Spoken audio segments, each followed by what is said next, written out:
चलो जी, अब management and administration का पार्ट 2 स्टार्ट करते हैं। रजिस्टर एंड रिटर्न तो हमने कर दिया। अब हम लोग बात करते हैं मीटिंग्स की। तो मीटिंग का एक आप लोग को प्रीमाइसिस में बता दूं, मीटिंग का मतलब होता है गैदरिंग। ठीक है, जब इंटरेस्टेड पर्सन की गैदरिंग होती है कोई लॉफुल बिजनेस को ट्रांजैक्ट करने के लिए या कोई डिस्कशन करने के लिए, तो उसको मीटिंग बोलते हैं। जैसे कंपनी में एकदम देखो क्लियर डिफरेंशिएशन है, जो मैनेजमेंट है कंपनी का वो बोर्ड ऑफ डायरेक्टर के हाथ में। तो समय समय पर बोर्ड ऑफ डायरेक्टर को अपनी मीटिंग्स करनी होती है, इस मीटिंग को बोलते हैं बोर्ड मीटिंग। सिमिलरली जो कंपनी की ओनरशिप होती है वो कंपनी के शेयर होल्डर के पास होती है। अब शेयर होल्डर का हिसाब किताब क्या होता है कि भाई साहब share holder day to day affair में इंटरफियर नहीं करता। तो शेयर होल्डर को क्या करो, राजा आदमी है, साल में एक बार बुलाओ। तो शेयर होल्डर की मीटिंग को तुम लोग बोलो जनरल मीटिंग। अब जैसे मैंने बोला साल में एक बार, तो एक ही बार है। शेयर होल्डर को एक बार बुलाओ और उसकी मीटिंग को कहा जाएगा एनुअल जनरल मीटिंग। अगर इस साल हुई है तो अब अगले साल होगी। और अगर अचानक से बीच में दो एजीएम के बीच में तुम लोग को बुलाना पड़ जाए तो उसको तुम लोग बोल देना ईजीएम। ईजीएम का मतलब होता है एक्स्ट्रा ऑर्डिनरी जनरल मीटिंग। तो अब मीटिंग दो तरह की सीख लो कौन कौन सी है। बोर्ड मीटिंग ये डायरेक्टर्स की मीटिंग है, और शेयर होल्डर की मीटिंग को हम लोग बोलते हैं जनरल मीटिंग। उसके अलावा फिर और भी क्लास ऑफ कैटेगरीज होती है, जैसे क्रेडिटर होते हैं, एम्प्लॉइज होते हैं। इन सब की जब आप मीटिंग्स कराएंगे तो इनकी मीटिंग को बोला जाता है क्लास मीटिंग। तो ऐसे करके कंपनी में अलग अलग तरह की मीटिंग होती है। Being a CA inter student, आपको सिर्फ जनरल मीटिंग पे फोकस करना होता है। ना ही आपको बोर्ड मीटिंग पे दिमाग लगाना है, ना ही क्लास मीटिंग पे दिमाग लगाना है। तो ये प्री रिक्विजिट है कि जैसे आप अगर मीटिंग बुलाएंगे तो आपको क्या ध्यान रखना है। तो बिफोर द मीटिंग, मीटिंग चालू होने के पहले आप क्या करो, पहले से नोटिस भेज दो। ठीक, अगर कोई स्पेशल मैटर डिस्कस हो रहा है तो एक्सप्लेनेटरी स्टेटमेंट भेज दो। ड्यूरिंग द मीटिंग आपको देखना है मिनिमम अटेंडेंस है कि नहीं, मतलब फोरम है कि नहीं है। चेयरमैन कौन है, मीटिंग का हेड कौन है, प्रॉक्सी कौन है, अगर कोई नहीं आया तो उसकी जगह कौन आया, वोटिंग कैसे होगी, और वोटिंग से जो डिसीजन होगा उसको रिजोल्यूशन बोलते हैं। आफ्टर द मीटिंग आप मीटिंग का रिकॉर्ड बना लो, उसको मिनट बोलते हैं, जो अवेलेबल फॉर इंस्पेक्शन होता है। अब ये देखो पूरा सीक्वेंस वाइज सेक्शन है। नोटिस का 101, एक्सप्लेनेटरी स्टेटमेंट का 102, forum 103, chairman 104, proxy 105, voting 106 to 1110, resolution 111 ये बाय सर्कुलेशन होता है, फिर 114 से 117, मीटिंग है 118, इंस्पेक्शन 119 और मेंटेनेंस है 120। तो आपको इसको विद सेक्शन धीरे धीरे पढ़ना है। की टर्म्स तो समझ आई गए होंगे, जनरल मीटिंग का मतलब, बोर्ड मीटिंग का मतलब और क्लास मीटिंग का मतलब। अब एक एक करके आप लोग को सिखाता हूँ। जैसे सबसे पहले हम लोग नोटिस की बात करते हैं। नोटिस का कंसेप्ट सेक्शन 101 में आता है। सेक्शन 101 बोलता है कि अगर तुम लोग को प्रॉपरली जनरल मीटिंग बुलानी है तो एटलीस्ट 21 क्लियर डेज का नोटिस भेजो। ठीक, ये नोटिस आप इलेक्ट्रॉनिक मोड में भेज सकते हो और फिजिकल या राइटिंग में भी भेज सकते हो। ठीक है, सेक्शन 8 कंपनी है तो फिर ये 21 डेज सब्सटीट्यूट हो जाएगा 14 डेज से। सेक्शन 8 कंपनी में 14 दिन पहले नोटिस भेजना होता है, नॉर्मल कंपनी में 21 क्लियर डेज। अब तुम लोग को जब बार बार ये क्लियर डेज मिल रहा है तो क्लियर डेज का बेसिकली मतलब ये होता है कि आपको 48 आवर्स को एक्सक्लूड कर देना होता है। क्या होता है, पहले पोस्ट से ही नोटिस भेजा जाता था, तो कोई भी पोस्ट 48 घंटे बाद ही पहुंचती है। तो क्लियर डेज में आप ये दिन को काट दो। पता है कौन कौन सा, डे ऑफ नोटिस, जिस दिन नोटिस भेजे, फिर सर्व करने के जो पोस्ट के 48 आवर है, इसको मत गिनो, और फिर जो डे ऑफ मीटिंग है उसको मत गिनो, मीटिंग डे को। ये 4 दिन काटो तो नेट 21 डेज होना चाहिए। ठीक है, इसे बोलते हैं 21 क्लियर डेज। और याद रखना सेक्शन 8 कंपनी में 14 क्लियर डेज। नोटिस का कंटेंट क्या होता है, तो इसमें place, date, day, hour, meeting सब कुछ लिखा होता है। और अगर कोई स्पेशल मैटर डिस्कस हो रहा हो तो ये भी लिखा होता है कि क्या डिस्कशन है। नोटिस किसको भेजा जाता है, कंपनी के मेंबर को, अगर उसकी डेथ हो गई तो लीगल रिप्रेजेंटेटिव को, अगर वो इनसॉल्वेंट हो गया तो असाइनी। ठीक है, ऑडिटर्स को भेजा जाता है नोटिस, और कंपनी के डायरेक्टर को भेजा जाता है। इन लोगों को नोटिस भेजा जाता है। एक की पॉइंट है, अच्छे से पढ़ना। ठीक, नोटिस अब आप इलेक्ट्रॉनिक मोड से भी भेज सकते हो। अगर आप इलेक्ट्रॉनिक मोड से नोटिस भेज रहे हो तो इसका मतलब ये होता है कि आपने एक सिक्योर कंप्यूटर सिस्टम का यूज किया है जिसके द्वारा आप नोटिस भेज रहे हो। नोटिस आप ईमेल से भेजिए तो उसमें आप टेक्स्ट के रूप में भेज सकते हो, अटैचमेंट के रूप में भेज सकते हो, एक इलेक्ट्रॉनिक लिंक भेजो, क्लिक करके नोटिस डाउनलोड हो जाएगा, या यूआरएल भेज दो, वेबसाइट लिंक भेज दो। ये ईमेल आपको क्या करना होगा, उस पर्सन के नाम एड्रेस करना होगा जिसका ईमेल आपके रिकॉर्ड्स में है, और साल में एक बार हर मेंबर को आप अपॉर्चुनिटी दो कि अपने ईमेल आईडी को अपडेट करवा सके। सब्जेक्ट लाइन में आप क्या करना, कंपनी का नाम लिखना, कौन सी मीटिंग है, प्लेस डेट डाल देना। नोटिस को पीडीएफ फॉर्मेट या नॉन एडिटेबल फॉर्मेट में भेजना, ठीक है। कंपनी का काम नोटिस भेजना है, एक बार उसने मेल कर दिया तो अब आगे वो रिस्पॉन्सिबल नहीं है कि आपको ये नोटिस मिले या ना मिले, ठीक है। कई बार मेंबर सही ईमेल एड्रेस नहीं बताते हैं तो मेंबर तक नहीं पहुंचेगा, तो कंपनी की क्या गलती है। कंपनी ईमेल भेजने के लिए क्या खुद का इन हाउस फैसिलिटी रख सकती है, या बाहर की थर्ड पार्टी एजेंसी को भी बल्क ईमेल भेजने के लिए रख सकती है। नोटिस को अपनी वेबसाइट पे भी लगा देते हैं, या उस वेबसाइट पे जिसको सेंट्रल गवर्नमेंट क्या करेगी, नोटिफाई करेगी। मान लो कभी एक्सीडेंटली हो गया कि किसी मेंबर को नोटिस नहीं पहुंचा, तो उसका मतलब ये नहीं कि मीटिंग इनवैलिड हो गई। अगर लेकिन ये बार बार हो रहा है तो फिर गलत माना जाएगा, एक आध बार की गलती चल जाती है, ठीक।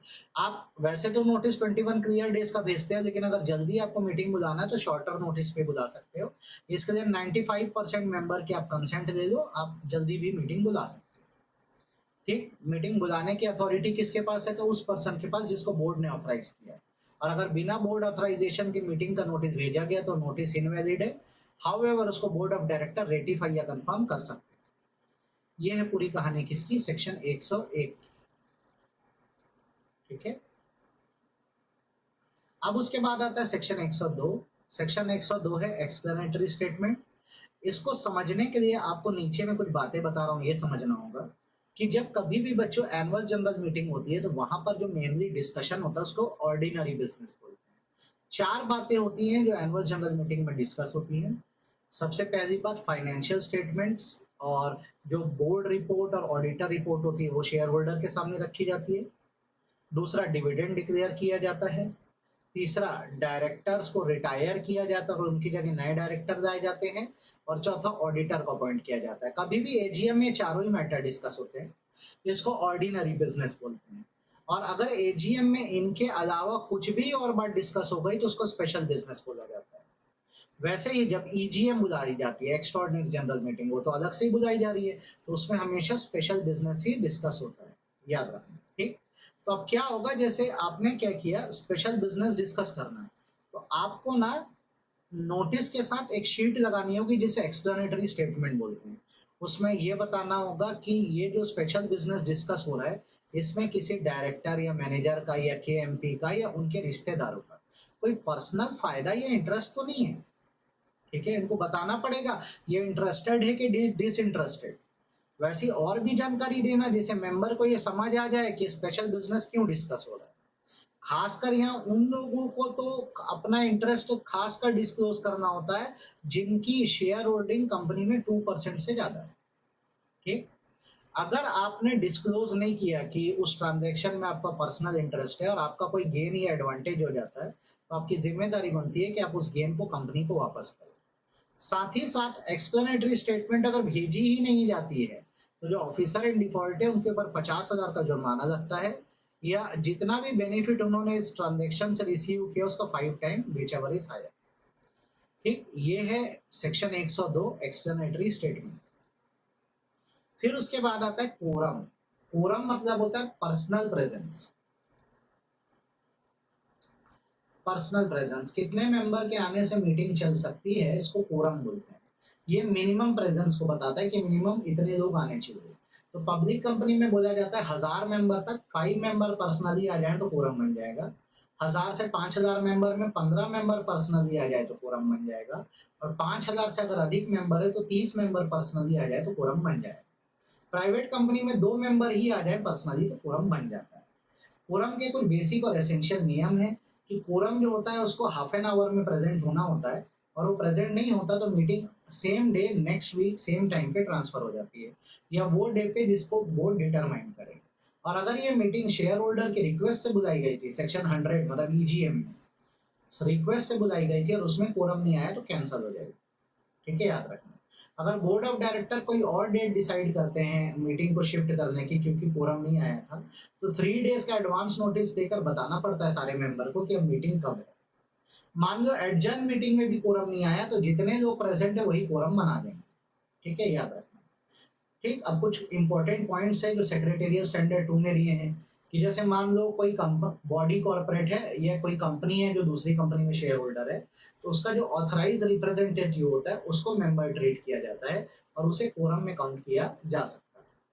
ठीक है, कोरम सिर्फ शुरू आधे घंटे में नहीं होना चाहिए, जब तक मीटिंग चलेगी तब तक कोरम होना चाहिए। ठीक, जो रिमोट ई वोटिंग या ऑनलाइन वोटिंग करके आया वो भी मीटिंग अटेंड कर दे, उसको भी कोरम में काउंट कर देंगे, लेकिन अब वो दोबारा वोट नहीं करेगा। ठीक, अगर मान लो कोई मेंबर है, कोई ट्रांजेक्शन है जिसमें वो रिलेटेड है या जुड़ा हुआ है, तो वोट तो नहीं करेगा पर उसको भी आप कोरम के लिए काउंट कर सकोगे।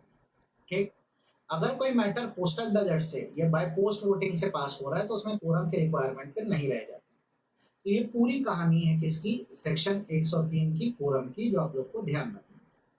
कोरम के बाद बच्चों आता है चेयरमैन का कंसेप्ट, जो सेक्शन 104 में आता है। चेयरमैन वो है जिसका नाम आर्टिकल ऑफ एसोसिएशन में लिखा है कि वो चेयरमैन है, और अगर किसी का नाम नहीं लिखा है तो जो मेंबर मीटिंग में शो ऑफ हैंड से क्या कर देंगे, चेयरमैन चुन लेंगे।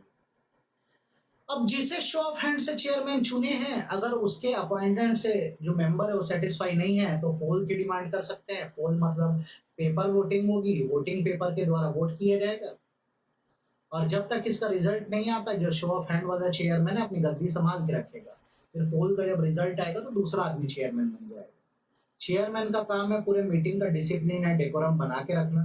ठीक है, सारी बातों पे डिस्कशन कराना। ठीक, चेयरमैन खुद वोट नहीं करता, इसके वोट को हम लोग कास्टिंग वोट बोलते हैं, टाई ब्रेकर वोट। अगर आर्टिकल ऑफ एसोसिएशन में परमिशन है तो चेयरमैन कास्टिंग वोट का इस्तेमाल करेगा। मतलब ये कि जैसे 10 लोग हैं, 5 ने बोला हाँ, 5 ने बोला ना, तो डिसीजन क्या होगा। तो अब यहाँ पे अगर आर्टिकल ऑफ एसोसिएशन में पावर चेयरमैन को दिए तो चेयरमैन इस टाई को तोड़ देगा और फिर जो चेयरमैन बोलेगा वो बात मानी गई। ये सेक्शन 104। फिर बारी आती है प्रॉक्सी, सेक्शन 105। प्रॉक्सी जो होता है ना, वो पर्सन होता है जो एब्सेंस में आता है। जैसे मान लो कोई मेंबर है, वो मीटिंग में नहीं आ पाया, तो अपनी जगह वो जिसको भेजेगा ना उसको प्रॉक्सी बोलते हैं। तो नॉर्मली ये माना जाता है कोई भी मेंबर किसी को भी प्रॉक्सी बना के भेज सकता है, कहीं कोई दिक्कत इसमें नहीं है। ठीक, प्रॉक्सी कुछ बोल नहीं पाएगा, मीटिंग में चुपचाप आके बैठेगा, वोट भी नहीं करेगा, बस अगर पोल हो रहा होगा या पेपर वोटिंग हो रही होगी तो वोट करेगा, वरना नहीं करेगा। तो नॉर्मल कंपनी में आप क्या कर सकते हो, एनीवन, किसी भी नेचुरल पर्सन को अपना प्रॉक्सी बना सकते हो। लेकिन सेक्शन 8 कंपनी अगर है तो उसमें एक मेंबर ही दूसरे मेंबर का प्रॉक्सी बनता है। तो जैसे अगर हम लोग सेक्शन 8 कंपनी में जुड़े हैं, आप एब्सेंट हो गए तो मैं आपका एज अ मेंबर प्रॉक्सी बन जाऊंगा, तो मैं अपनी भी अटेंडेंस लगाऊंगा और आपकी भी लगा के आ जाऊंगा। और नॉर्मल कंपनियों में आप किसी भी रिश्तेदार को प्रॉक्सी बना के भेज दो, कोई दिक्कत नहीं है। ये देखो यहाँ पे यही बात देखिए मैंने जो बोला है। ठीक, एक आदमी मैक्सिमम 50 लोगों का प्रॉक्सी बन के जा सकता है, लेकिन अगर किसी मेंबर के 10% से ज्यादा शेयर है तो वो एक रिजर्व या सिंगल प्रॉक्सी रख सकता है, फिर उसका प्रॉक्सी किसी और का प्रॉक्सी नहीं बन पाएगा। ध्यान रखना इस बात। ठीक, जब भी मीटिंग होती है तो मीटिंग के नोटिस के साथ प्रॉक्सी फॉर्म नंबर MGT 11 में भेज दिया जाता है। क्या करना होता है, जैसे फॉर्म आपके पास आया तो आप खुद नहीं आ पा रहे हो तो मीटिंग होने के 48 आवर्स पहले आप इस फॉर्म को कंपनी में जमा कर दो। आर्टिकल में इससे भी लॉन्गर पीरियड बोला जा सकता है, 80 आवर बोल देगा, कोई दिक्कत नहीं, लेकिन लॉ बोलता है 48 आवर पहले। जैसे मीटिंग अगर मान लो वेडनेसडे को है तो मंडे के पहले पहले जिसके फॉर्म आ गए हैं वही वैलिड माने जाएंगे। आप क्या कर सकते हो, बेसिकली जितनी बार प्रॉक्सी को अपने चेंज करना है कर दो, बट जैसे 48 आवर लिमिट हटेगी उसके बाद आप कुछ नहीं कर पाओगे। कोई भी मेंबर जो है वो क्या कर सकता है, मीटिंग चालू होने के 24 घंटे पहले तक ये चेक कर सकता है कि कितने लोग पर्सनली आ रहे हैं और कितने लोग प्रॉक्सी आ रहे हैं। ठीक है, आई होप आपको प्रॉक्सी का भी पूरा कंसेप्ट समझ आ गया होगा, इसमें दिक्कत नहीं है। देन उसके बाद आता है वोटिंग का कंसेप्ट। ठीक है, सेक्शन 106 से 109 है। देखो मीटिंग एक डेमोक्रेटिक तरीका है, यहाँ पे भाई कोई भी फैसला बाय वोट होता है और किसी भी मेंबर को आप वोट करने से रोक नहीं सकते। पहले तो आप ये समझ लो, वोट करने का अधिकार तो सबको। वोट करने के 4 तरीके मेनली होते हैं, शो ऑफ हैंड, ऐसा हाथ उठा दो, इलेक्ट्रॉनिक मीन्स मतलब इलेक्ट्रॉनिक कंप्यूटर सोर्स का इस्तेमाल करो, बाय पोल और पोस्टल बैलेट। बाय पोल मतलब मीटिंग में बैठे होंगे, आपको वोटिंग फॉर्म दे दिया जाएगा, और पोस्टल बैलेट आप घर बैठे वोट कर सकते हैं। ठीक है, राइट टू वोट किसी भी शेयर होल्डर का पर्सनल राइट होता है और वो अपने वोट को फॉर में भी दे सकता है और अगेंस्ट में भी। जैसे 6 मैटर डिस्कस हो रहे हैं, 4 में उसने यस बोल दिया, 2 में नो बोल दिया। ऐसा थोड़ी है कि सब में हाँ ही हाँ बोले। एक शेयर होल्डर के वोटिंग राइट को आप रिस्ट्रिक्ट नहीं कर सकते अनटिल अनलेस उसका कॉल मनी ड्यू है, ड्यू डेट पर उसका कॉल मनी मंगाया गया और उसने नहीं दिया, तभी उसका वोटिंग राइट रिस्ट्रिक्ट हो सकता है, अदरवाइज नहीं हो सकता। ये सेक्शन 106 है, इसको बहुत बहुत अच्छे से पढ़ लो।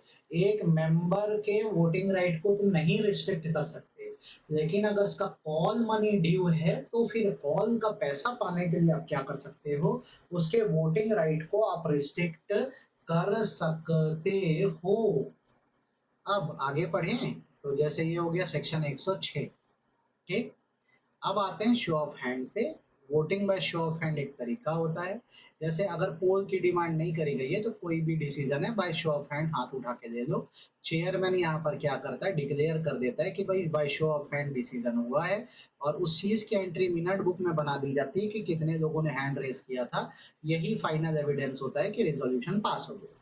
ठीक, अब शो ऑफ हैंड नहीं करना है तो दूसरा आजकल मेथड जो चल रहा है वो इलेक्ट्रॉनिक मीन्स का मेथड है। इलेक्ट्रॉनिक मीन्स का मेथड ई वोटिंग मेथड होता है, जहां आपको ऑनलाइन पोर्टल में फैसिलिटी दी जाती है कि आप वोट कर सकते हो। जितनी जनरल मीटिंग्स आजकल हो रही हैं उसमें इलेक्ट्रॉनिक मीन की फैसिलिटी दी गई है, खासकर वो कंपनियां फैसिलिटी दे रही हैं जो स्टॉक एक्सचेंज में लिस्टेड है और जहां पे कम से कम 1000 मेंबर है। इतने सारे मेंबर है तो गैदर करने से बेटर उनको ऑनलाइन फैसिलिटी दे दो, घर बैठे वोट करेंगे। ठीक है, पहले तो इलेक्ट्रॉनिक मीन का हम लोग मतलब समझ लिए। कुछ बेसिक टर्म्स इसमें ध्यान रखना, जैसे कट ऑफ डेट।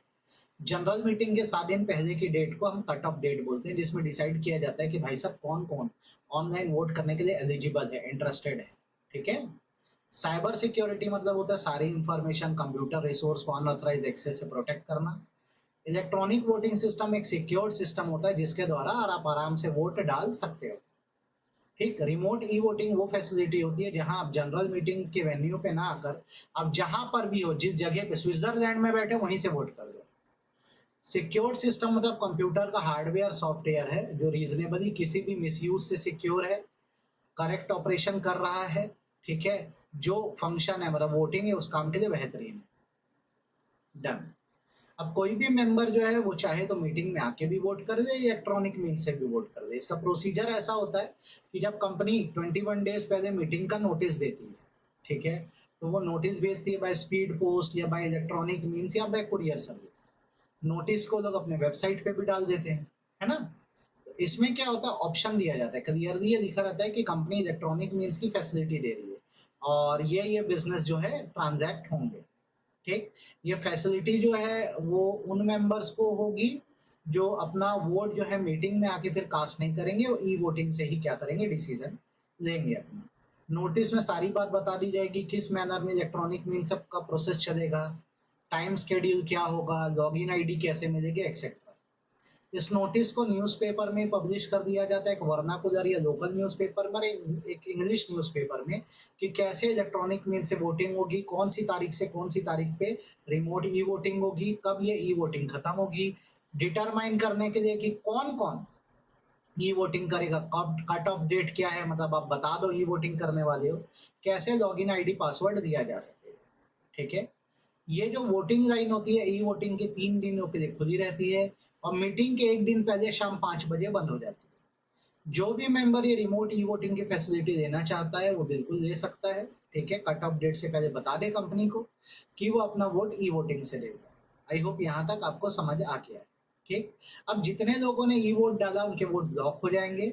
फिर एक प्रोफेशनल को बुलाया जाएगा जिसको स्क्रूटिनाइजर बोलते हैं, जो एक सीए इन प्रैक्टिस या सीएमए इन प्रैक्टिस, एडवोकेट या कंपनी सेक्रेटरी हो सकता है। ये स्क्रूटिनाइज करता है, चेक करता है कि कितने वोट इन प्रेजेंस हुए हैं और कितने वोट ई वोटिंग के द्वारा हुए हैं।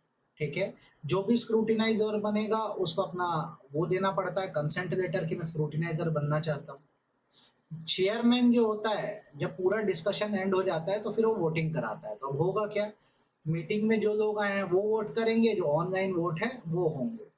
स्क्रूटिनाइजर सारे वोट्स को काउंट कर देगा और जब काउंट कर देगा तो अपनी कस्टडी में इन वोट्स को रखेगा। डन। फिर वो रिपोर्ट बना के चेयरमैन को सौंप देगा, चेयरमैन रिजल्ट को कंपनी की वेबसाइट पे डिक्लेयर कर देगा कि भाई साहब ये रिजल्ट है किसका, वोट। डन। फिर आता है पोल। रिजोल्यूशन बाय पोल या डिमांड फॉर पोल या वोटिंग बाय पोल सेक्शन 109 में कवर होती है। जैसे नॉर्मल वोटिंग का तरीका होता है शो ऑफ हैंड, लेकिन पोल भी ऑर्डर किया जा सकता है जब चेयरमैन बोलता है कि लोग ज्यादा हैं, वोटिंग फॉर्म भरवाया जाए। तो चेयरमैन के बोलने पर या वो मेंबर, जैसे कंपनी में शेयर कैपिटल है तो जिनके पास कंपनी में 1/10 ऑफ वोटिंग पावर है या 5 लाख रुपए के शेयर है या कोई हायर अमाउंट है, वो लोग जैसे रिक्वेस्ट करते हैं चेयरमैन कि हमको पोल करवाना है, तो उनके बोलने पर पोल भी कराया जा सकता है। ठीक। जिन्होंने पोल की डिमांड करी वो इस डिमांड को विड्रॉ भी कर सकते हैं। ठीक। जब भी पोल होगा तो यहाँ पे जो मेन पर्सन है वोट काउंटर, वो है स्क्रूटिनाइजर, उसे अपॉइंट किया जाएगा। स्क्रूटिनाइजर की ड्यूटी होगी कि देखे कि पोलिंग प्रोसेस प्रॉपर चल रहा है कि नहीं, पूरे पोल का प्रॉपर रिकॉर्ड रखे, पूरा रिपोर्ट बना के चेयरमैन को दे कि कितने लोगों ने हाँ बोला, कितने लोगों ने ना बोला, और इंश्योर करे कि जो सेक्शन 109 पोल के प्रोविजन है वो फुलफिल हो रहे हैं। ये पढ़ के जाना, आ जाएगा एग्जाम में, ड्यूटीज ऑफ स्क्रूटिनाइजर। चेयरमैन का काम है पूरे पोल को रेगुलेट करना। अब रूल 21 क्या बोलता है? रूल 21 प्रोसीजर बताता है पोल का। ये बोलता है कि चेयरमैन को ये इंश्योर करना है कि जो स्क्रूटिनाइजर है उसको पूरा register of member, attendance register, सबका सिग्नेचर दे दिया जाए, सारे डॉक्यूमेंट स्क्रूटिनाइजर को दे दिया जाए। स्क्रूटिनाइजर बराबर पोलिंग पेपर अरेंज करेगा, सारे मेंबर और जो प्रॉक्सी बैठे हैं, प्रॉक्सी लोग क्या होता है, बाय पोल भी वोट कर सकते हैं, तो ये सबको क्या करेगा, पोल पेपर बांट देगा जिसका फॉर्मेट MGT 12 फॉर्म में होता है। स्क्रूटिनाइजर बराबर रिकॉर्ड रखता है कितने पोलिंग पेपर बांटे गए। फिर जब सबका वोट आ जाएगा तो एक एम्प्टी बॉक्स में वो सबके पेपर्स को डाल देगा और 2 विटनेस के सामने इसको लॉक कर देगा वोटिंग बॉक्स। ठीक है। अब उसके बाद वो क्या करेगा, ये चेक करेगा कितने लोगों ने हाँ बोला, कितने लोगों ने ना बोला। अगर इलेक्ट्रॉनिक मीन से वोटिंग हुई है तो ये पोल वाले रिजल्ट को और इलेक्ट्रॉनिक मीन्स वाले रिजल्ट को सबको एक साथ काउंट करेगा। अब काउंट कर दिया कितनों ने बोला, कितनों ने ना बोला, तो अपनी रिपोर्ट बना के चेयरमैन को सबमिट करेगा काउंटर साइन करके कि मैंने क्या कर दिया, सिग्नेचर कर दिया, मैंने पूरे वोट काउंट कर दिए। चेयरमैन रिजल्ट डिक्लेयर करके वेबसाइट पे डाल देगा, ये है पोल का रिजल्ट। तो ये है वोटिंग बाय पोल। ठीक है। फिर आता है postal ballot, section 110। Postal ballot बहुत ऑथेंटिक और पुराना तरीका है, इसको बोलते हैं वोटिंग बाय पोस्ट। जनरली ये तरीका जो है लिस्टेड कंपनियों में इस्तेमाल किया जाता है। ठीक है। क्यों किया जाता है? वहां पे नंबर ऑफ शेयर होल्डर ज्यादा होते हैं, तो लिस्टेड कंपनियों में पोस्टल बैलेट का तरीका यूज किया जाता है। ठीक है। पहले तो हम ये समझ गए।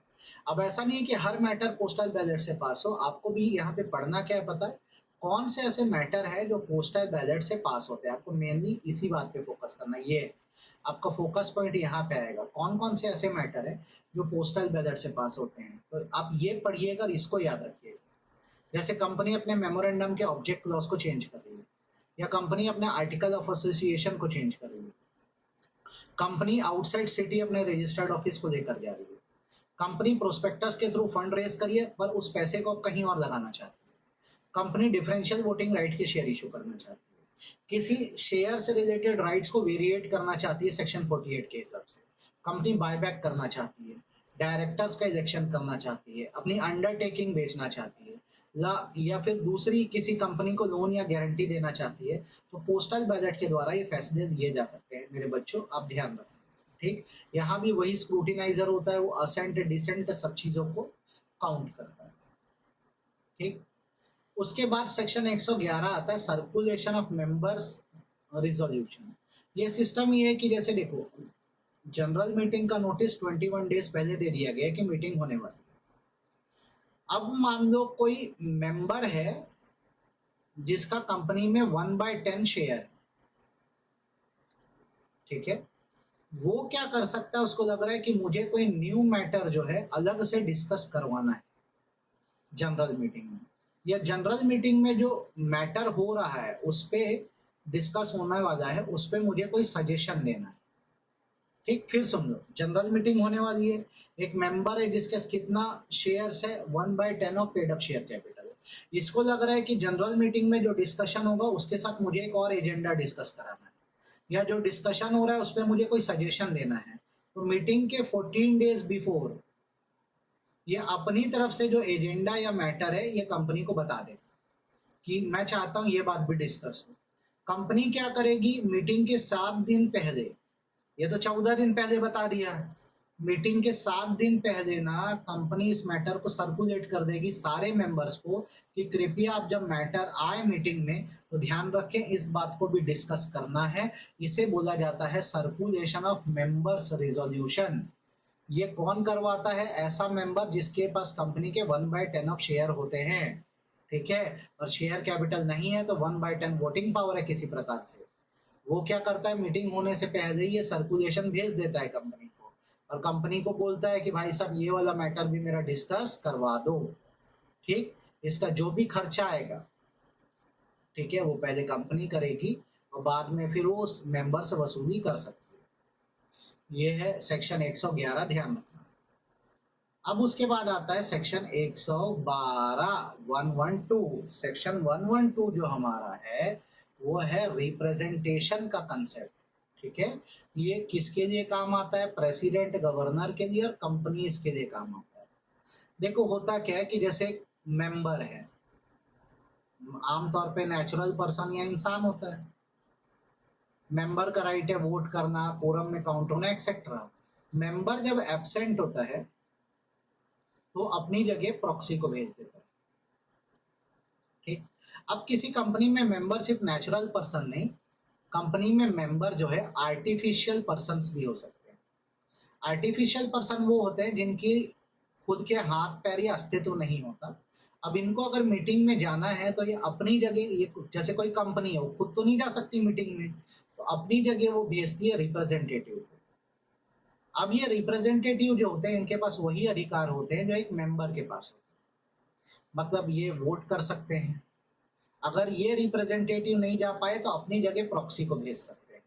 तो याद रखना, जब किसी कंपनी में, खासकर गवर्नमेंट कंपनी में, शेयर प्रेसिडेंट ऑफ इंडिया या गवर्नर ऑफ स्टेट के नाम से रखे गए हैं, तो प्रेसिडेंट या गवर्नर कभी मीटिंग अटेंड करने नहीं जाएंगे। इनकी जगह पे जो मीटिंग अटेंड करने जाएंगे वो इनके रिप्रेजेंटेटिव होंगे, और इन रिप्रेजेंटेटिव को सेम वही राइट होंगे जो एक मेंबर के पास है। मतलब अगर ये रिप्रेजेंटेटिव नहीं जा पाता है तो अपनी जगह प्रॉक्सी रख सकता है। ये सेक्शन 112 प्रेसिडेंट और गवर्नर के लिए बनाया गया है। वैसे ही सेक्शन 113 कॉरपोरेशन के लिए बनाया गया है कि जैसे एक बॉडी कॉर्पोरेट दूसरी बॉडी कॉर्पोरेट में मेंबर है तो ये बॉडी कॉर्पोरेट या कंपनी तो मीटिंग अटेंड नहीं कर सकती, तो इसकी जगह जो जाते हैं वो रिप्रेजेंटेटिव हैं, और रिप्रेजेंटेटिव को सारे वही राइट है जो एक मेंबर के पास है। मतलब ये वोट कर सकेंगे और ये नहीं जा पाए तो अपनी जगह प्रॉक्सी को रख सकेंगे। ये सेक्शन 112 और 113 बहुत अच्छे से पढ़िए। देन बारी आती है रिजोल्यूशन की। रिजोल्यूशन मतलब अडॉप्टेड डिसीजन होता है, जो फैसला मीटिंग में लिया जाता है उसे हम लोग रिजोल्यूशन बोलते हैं। ठीक है, बेसिक डिफरेंस मोशन रिजोल्यूशन का समझने से पहले इस वर्ड को समझ लो, एजेंडा। एजेंडा मतलब होता है पॉइंट ऑफ डिस्कशन, जिस बात पे डिस्कशन करना। तो सारे मेंबर जब आते हैं वो एजेंडा पे डिस्कशन करते हैं, फिर चेयरमैन एक प्रपोजल रखता है कि क्या तुम लोग इस एजेंडा पे वोट करना चाहोगे, तो ये जो प्रपोजल है ये मोशन कहलाता है। और जब मेंबर बोलते हैं हाँ हम क्यों नहीं वोट करेंगे, बिल्कुल करेंगे, और मेंबर इस पे वोट करके अपना डिसीजन फाइनल कर देते हैं, तो ये रिजोल्यूशन कहलाता है। तो स्टेप 1 प्रपोज करो कि वोट करो, इसको बोलते हैं मोशन, और जो फाइनल डिसीजन आता है उसको बोलते हैं रिजोल्यूशन। तो जब मोशन अडॉप्ट हो जाता है, लोग बोलते हैं ठीक है ना हम वोट करते हैं, तो रिजोल्यूशन बन जाता है। ठीक, रिजोल्यूशन मेनली दो होते हैं, ऑर्डिनरी और स्पेशल। ऑर्डिनरी रिजोल्यूशन वो होता है जो सिंपल मेजोरिटी से पास होता है, ऑर्डिनरी बिजनेस के लिए लगता है और जिसका रजिस्ट्रेशन कराना कंपलसरी नहीं है। या मैं फिर बोल रहा हूँ सुनो, ऑर्डिनरी रिजोल्यूशन सिंपल मेजोरिटी से लगता है, मतलब हाँ बोलने वाले लोग ज्यादा होने चाहिए। ये ऑर्डिनरी मैटर्स के लिए होता है, ऑर्डिनरी बिजनेस के लिए होता है, और इसका रजिस्ट्रेशन जरूरी नहीं है, करवाए तो भी ठीक, नहीं करवाए तो भी ठीक। ठीक उसी की जगह स्पेशल रिजोल्यूशन वो होता है जहां अब पहले से इंटेंशन बता दिया जाता है, एक्सप्लेनेटरी स्टेटमेंट भेज दी जाती है कि भाई साहब हम क्या करने वाले हैं, स्पेशल मैटर डिस्कस कराने वाले हैं। इसके लिए क्या करना होता है, आपको स्पेशल मेजोरिटी चाहिए। स्पेशल मेजोरिटी का मतलब होता है 3 टाइम्स मेजोरिटी चाहिए। ठीक है, ये 3 टाइम मतलब 75% मेजोरिटी चाहिए।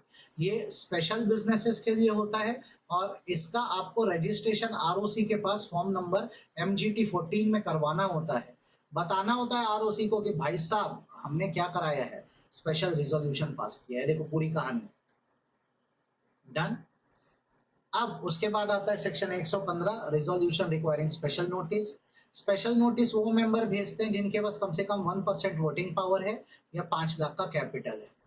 ठीक है, ये 4 मैटर को लेकर होता है। सबसे पहला, अभी जो ऑडिटर है कंपनी में, ठीक है, हम उसको हटाकर नया ऑडिटर लाना चाहते हैं। दूसरा, हम चाहते हैं कि जो अभी ऑडिटर हो ना हटे, ऐसे समझो ना, अपॉइंटमेंट ऑफ ऑडिटर अभी जो है उसको रिमूव करना है, हटाना है। वैसे ही जो डायरेक्टर है अभी उसको हटाना है और उसकी जगह नए डायरेक्टर को लाना है। तो 4 मैटर के लिए स्पेशल नोटिस पास होता है। अभी जो ऑडिटर उसको टर्म से पहले हटाओ, उसकी जगह नए ऑडिटर को लाओ। अभी जो डायरेक्टर उसको टर्म से पहले हटाओ, उसकी जगह नए डायरेक्टर को लाओ। इसके लिए स्पेशल नोटिस लगता है। तो स्पेशल नोटिस का सिस्टम ये होता है, जिसके पास 1% ऑफ टोटल वोटिंग पावर है, वो मीटिंग होने के 14 दिन पहले कंपनी को स्पेशल नोटिस भेजता है। बोलता है मेरे को 4 में से एक बार डिस्कस करानी है, ऑडिटर हटाना, उसकी जगह नया ऑडिटर लाना, डायरेक्टर हटाना, उसकी जगह नया डायरेक्टर लाना। ये स्पेशल नोटिस जब सर्व करता है कंपनी को, कंपनी 7 दिन पहले मीटिंग के, 14 दिन पहले बता दिया, कंपनी 7 दिन पहले सबको बता देती है कि हमारे पास ये स्पेशल नोटिस आया है, पेपर में भी इस चीज का ऐड दे देती है, फिर जो भी फैसला मीटिंग में हो। ठीक, अब बारी आती है एडजर्न मीटिंग में अगर कोई डिसीजन पास हुआ तो क्या। तो जैसे मान लो कोई रिजोल्यूशन है जो एडजर्न मीटिंग में पास हो रहा है, तो फिर क्या। तो अगर एडजर्न मीटिंग में भी पास हो रहा है तो बोला जाएगा resolution shall be treated as having passed on the day on which it was actually passed and not on any earlier date. ठीक है, जैसे अगर यहाँ पे देखोगे ना, तो एक्स्ट्राऑर्डिनरी जनरल मीटिंग 1 अगस्त को होने वाली थी, पर कोरम के कारण ये एडजर्न होके कब हुई, 8 अगस्त को, और 8 अगस्त को 2 रिजोल्यूशन पास हुए। अब ये बोलता है कि जो 2 रिजोल्यूशन पास हुए हैं, ठीक है, ये 8 अगस्त के ही माने जाएंगे, ना कि अर्लियर डेट के, क्योंकि मीटिंग एडजर्न हो गई थी। ठीक है, अब उसके बाद आता है सेक्शन 117, ये वेरी इंपॉर्टेंट होता है। सेक्शन 117 बताता है ऐसे कौन सा रिजोल्यूशन और एग्रीमेंट है जिसको आरओसी के पास आपको 30 डेज में रजिस्टर कराना होता है और फॉर्म नंबर MGT 14 में रजिस्टर कराना होता है। तो ये पूरी लिस्ट है, ये बाय हार्ट कर लो, जितने भी आप लोग स्पेशल रिजोल्यूशन पास करते हो या जितने भी रिजोल्यूशन है जिसपे सारे मेंबर एग्री करें, या कोई रिजोल्यूशन है या कोई एग्रीमेंट है जिसके द्वारा हम मैनेजिंग डायरेक्टर को अपॉइंट या रीअपॉइंट कर रहे हैं, या कोई रिजोल्यूशन है जो class of member class meeting में डिस्कस हुआ है, या कोई ऐसा रिजोल्यूशन है जिसके द्वारा कंपनी को वाइंड अप किया जा रहा है, या कोई ऐसा रिजोल्यूशन है जो section 179 restriction on power of board के हिसाब से, तो ये सब का रजिस्ट्रेशन जरूरी है उसके पास। ठीक है, ये बात ध्यान रखना, मत भूलना, बहुत इंपॉर्टेंट। फिर आता है भाई साहब मिनट, सेक्शन 118। मिनट मतलब होता है मीटिंग की समरी। जितनी भी मीटिंग अलग अलग होती है, चाहे वो शेयर होल्डर की मीटिंग हो, चाहे बोर्ड ऑफ डायरेक्टर की मीटिंग हो, मीटिंग खत्म होने के 30 दिन के अंदर उसका जो रिकॉर्ड बनाया जाता है उसको मिनट बोला जाता है। ठीक है, मिनट में एकदम फेयर और करेक्ट समरी होती है। ठीक, मीटिंग में जो जो अपॉइंटमेंट हुए हैं सब कुछ मिनट में डाला जाता है। हर मीटिंग के अलग अलग मिनट बनते हैं, जैसे बोर्ड मीटिंग है तो उसमें कितने डायरेक्टर आए थे लिखा जाता है। ठीक, चेयरमैन चाहे तो कुछ बातों को मीटिंग से मिनट से हटवा सकता है, जैसे कोई डिफेमेटरी बात है या कोई इररिलेवेंट या फालतू बात है, ये ऐसा है जो कंपनी के लिए नुकसानदायक है, वो सब बातों को मिनट से हटवा सकता है। ठीक है, मिनट्स जो होते हैं एविडेंस के रूप में काम आते हैं, ये बात याद रखना। मिनट इस बात का सबूत है कि मीटिंग प्रॉपरली हुई थी और वहां पे बराबर डिस्कशन हुआ। अगर कंपनी मिनट नहीं बनाती है तो कंपनी के ऊपर जुर्माना लग सकता है 25,000 का, और कंपनी के ऑफिसर पे जुर्माना लग सकता है 5,000 का। वैसे अगर कोई मिनट से छेड़छाड़ या टेम्परिंग करेगा तो उस दोषी इंसान को 2 साल की जेल है और जुर्माना है 25,000 से 1 लाख का। ठीक, रूल 25 भी है मिनट्स को लेकर कि हर मीटिंग का एक सेपरेट मिनट बुक का बना के रखो। जनरल मीटिंग का अलग, क्रेडिटर मीटिंग का अलग, बोर्ड मीटिंग का अलग, कमेटी मीटिंग का अलग। ठीक है, 30 दिन के अंदर मिनट्स में एंट्री कर देना चाहिए। ठीक, मिनट में साइन कौन करता है, तो मिनट के हर पेज पे इनिशियल मतलब छोटा सिग्नेचर, और लास्ट पेज पे साइन जो है वो चेयरमैन करता है मीटिंग में। और मान लो चेयरमैन को कुछ हो गया, वो नहीं कर पाया, तो फिर जिसको बोर्ड ऑफ डायरेक्टर जिस पर्सन को ऑथराइज करेंगे वो मिनट बुक पे साइन करेगा। मिनट बुक को कंपनी के रजिस्टर्ड ऑफिस में रखा जाता है और परमानेंटली प्रिजर्व किया जाता है, परमानेंटली रखा जाता है, ये ध्यान रखना। ठीक। सेक्शन 119 बोलता है कि क्योंकि ये मिनट बुक जो है वो कंपनी के रजिस्टर्ड ऑफिस में रखी हुई है, तो बिजनेस आवर के दौरान कोई भी मेंबर जो है विदाउट एनी फीस क्या कर सकता है, इसको इंस्पेक्ट कर सकता है, लेकिन उसके लिए उसको 7 दिन पहले से क्या करना होगा, रिक्वेस्ट देनी होगी। अगर कोई रिक्वेस्ट करता है कि इसको मिनट इंस्पेक्ट करना है और उसकी रिक्वेस्ट रिफ्यूज कर देती है कंपनी, तो कंपनी पे 25,000 का जुर्माना लगेगा और जो ऑफिसर है उन पे 5,000 रुपए का जुर्माना लग जाएगा। ठीक है, आई होप यहाँ तक आपको बात समझ आएगी और इसमें कोई दिक्कत नहीं है। बाकी कहानियां हैं, हर चीज हम पढ़ने जाएंगे तो हम कुछ नहीं पढ़ पाएंगे। ठीक। अब आते हैं जनरल मीटिंग के बेसिक प्रोविजन, एजीएम के छोटे छोटे प्रोविजन, ईजीएम के छोटे छोटे प्रोविजन। इसको अच्छे से करना और अपना ये चैप्टर क्या करना, खत्म कर देना। चलो शुरू करते हैं। पहले एजीएम पढ़ाता हूँ, फिर ईजीएम बताता हूँ। तो जैसे एनुअल जनरल मीटिंग की बात समझ लो। हर कंपनी, चाहे पब्लिक हो या प्राइवेट, 1% कंपनी एक अपवाद है, इसको छोड़ दो, तो उसको एनुअल जनरल मीटिंग हर साल करनी है और 2 एजीएम के बीच में कम से 15 महीने से ज्यादा का गैप नहीं होना चाहिए। एजीएम जैसे मैंने बताया साल में एक बार करनी है। नियम ये बोलता है कि जो फर्स्ट एजीएम होती है ना, वो ईयर एंड मतलब 31 मार्च जब एंड होगा कंपनी का, जैसे जिस साल भी बनी 31 मार्च एंड होगा, उसके 9 मंथ के अंदर करो आप। और इसमें कोई एक्सटेंशन नहीं है, 9 महीने के अंदर करो। और अच्छे सिखा दूं, कंपनी बनी है जैसे मान लो 5 मई 2025, ठीक, इसका ईयर कब एंड होगा, 31 मार्च 26। अब 31 मार्च 26 से 9 महीने के अंदर, माने 31 दिसंबर 26 तक तुम लोग को फर्स्ट एजीएम कर देनी है और इसमें कोई एक्सटेंशन नहीं है 9 महीने के अंदर। ठीक है, तो जो फर्स्ट एजीएम होती है साल, फर्स्ट फाइनेंशियल ईयर जब 31 मार्च को खत्म होता है ना, उसके 9 मंथ के अंदर, और आगे से जो नेक्स्ट एजीएम्स होगी ना, वो साल खत्म होने के 6 महीने के अंदर होगी। 6 महीना मतलब आप ड्यू डेट मान लो, हर साल 30 सितंबर के पहले एजीएम कर देना चाहिए। अगर आप 6 महीने में नहीं कर पाए तो आपको 3 मंथ का एक्सटेंशन मिल जाता है। ये आगे वाली मीटिंग्स में मिलता है। 6 मंथ में नहीं कर पाते हो तो 3 मंथ का एक्सटेंशन मिलता है। इसीलिए बोला गया 2 मीटिंग के बीच में 15 महीने से ज्यादा का गैप नहीं होना चाहिए। जैसे इस साल एजीएम हुई, अब अगले साल एजीएम होगी, तो 12 महीना हो गया, प्लस 3 मंथ और मिलता है, माने कितना महीना हो गया, 15 महीना हो गया भाई साहब। तो एक दो एजीएम के बीच में 15 महीने से ज्यादा का गैप नहीं होना चाहिए। एक्सटेंशन याद रखना फर्स्ट मीटिंग में नहीं मिलता, क्योंकि इसके लिए पूरा 9 महीना दिया गया है। आगे से हर मीटिंग 6-6 महीने में होनी चाहिए एजीएम साल खत्म होने की, इसलिए उसमें 3 महीना एक्सटेंशन दिया जाता है। यहाँ पे आप इस लाइन को पढ़ भी पाओ। ठीक है, टाइम प्लेस क्या है, तो कभी भी annual general meeting business hour में बुलानी चाहिए। बुलाने का मतलब है नोटिस में दिया गया समय 9 AM एंड 6 PM के बीच का होना चाहिए। फिर जितना लंबा मीटिंग को चलाना है चलाओ, कोई दिक्कत नहीं है। किसी भी दिन मीटिंग कर दो, नेशनल हॉलीडे नहीं होना चाहिए। ठीक है, मीटिंग कहाँ पे करो, रजिस्टर्ड ऑफिस में करो या और किसी प्लेस पे भी चाहो तो कर सकते हो। ठीक। अब डिपेंड करता है कंपनी कैसी है। जैसे अगर कंपनी मान लो आपकी अनलिस्टेड कंपनी, अगर आपकी अनलिस्टेड कंपनी है, मतलब स्टॉक मार्केट में लिस्ट नहीं है कंपनी, तो आप जहां चाहो इंडिया में वहां पर क्या कर सकते हो, अपनी मीटिंग कर सकते हो, प्रोवाइडेड 95% मेंबर आने को तैयार कर सकते हो। नेशनल हॉलीडे का मतलब वो डे होता है जिसको सेंट्रल गवर्नमेंट ने नेशनल हॉलीडे बोला है।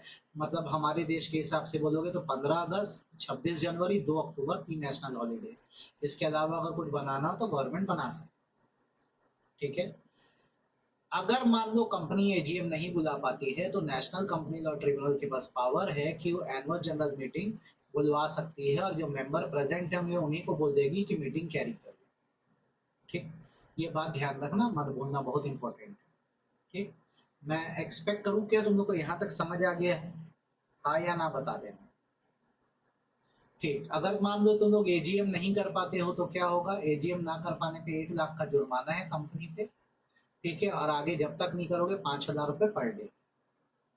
एनुअल जनरल मीटिंग जब हो जाती है तो उसकी एक रिपोर्ट भी बनाई जाती है एनुअल जनरल मीटिंग की, आप इसको मिनट्स की तरह बोल सकते हो। और ये रिपोर्ट को ना आप जमा कराते हो आरओसी के पास फॉर्म नंबर MGT 15 में, एनुअल जनरल मीटिंग खत्म होने के 30 डेज के अंदर। ये रिपोर्ट हर कंपनी को नहीं बनानी है, ये रिपोर्ट जो है लिस्टेड कंपनियों को बनानी होती है और इस रिपोर्ट को हम लोग एनुअल रिपोर्ट बोलते हैं।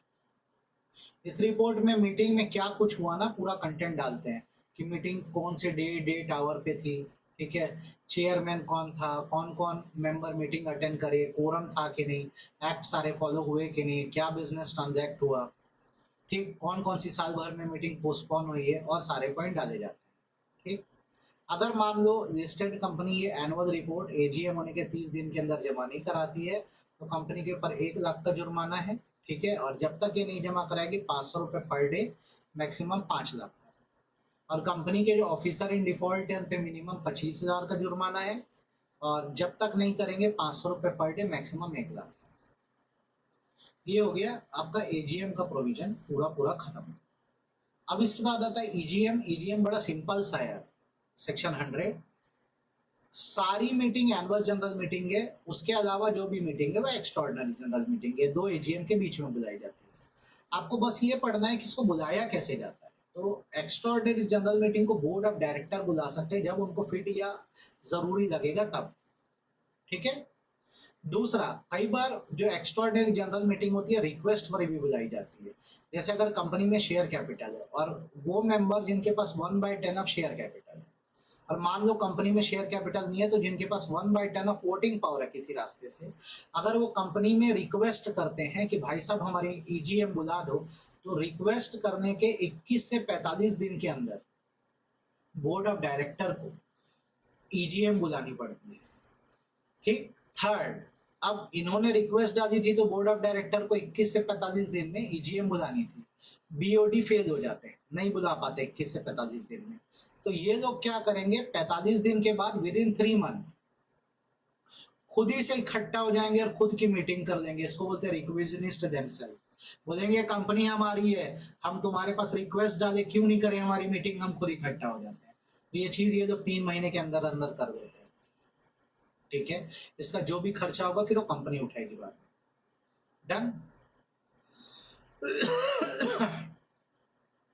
ये इतने सारे रास्ते तुम लोग को मैंने बताया ईजीएम बुलाने के। एक रास्ता और मुझे ना दिख नहीं रहा है, पता है, एक और है, नेशनल कंपनीज और ट्रिब्यूनल भी क्या कर सकता है, अगर उसके पास भी रिक्वेस्ट डालो तो ईजीएम बुला सकता है, ठीक है। वो यहाँ पे मुझे फिलहाल दिख नहीं रहा। आई होप आपको जो मैंने अभी पढ़ाया आपको ये पूरा समझ आ गया होगा और इसमें दिक्कत नहीं रही होगी।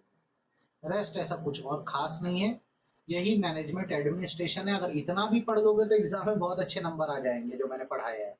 ये कर दो अच्छे से, बस काफी है।